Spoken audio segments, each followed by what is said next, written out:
Did that go wrong? We're going to do that again. Try that again. Right, this is the shade tunnel. So all the plants in here that's displayed, shade-tolerant plants. Now, an hard and fast rule, if you are looking for a shade-tolerant plant or you've got a bit of a dark spot in your garden, but there is exceptions, which I will tell you about. What you're looking for is a broadleaf. So the broader the leaf, the more that's been designed to catch as much sunlight in difficult circumstances, hence it tends to be more shade-tolerant. Most plants that are shade-tolerant, unfortunately, are very appetising for slugs. It's just the way nature's done it. So slugs like the shade, these plants like the shades. Hostas is the classic example that everybody knows. You put an hosta in your garden, 2 days later, the slugs and snails have gone to town on it, nothing left.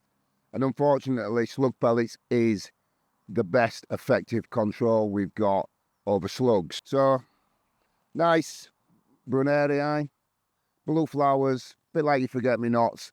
It does spread throughout the garden, but it is a nice addition if you've got a nice dark spot that you don't mind it running away with. Now the exception, ferns. Ferns will tolerate a lot of shade. Broken foliage as a rule, so is the hardy geraniums. So the hardy geraniums, relatively broadish, but still a small leaf. Not something, given on what I've just told you to look out for, you'd expect to be shade tolerant. But these are grown in the shade. As you can see, the plant's not stretching. It's growing nice and even throughout the pot, and we've got plenty of choice. And they will flower as well. You don't get many plants that flower profusely in the shade.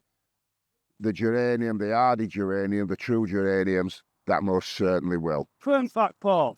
Okay, ferns will tolerate shade, but given just what I've told you to look out for with a big broad leaf, it has got a relatively broad leaf, but it's got broken foliage, so it's not summer that you would immediately expect to grow well in the shade.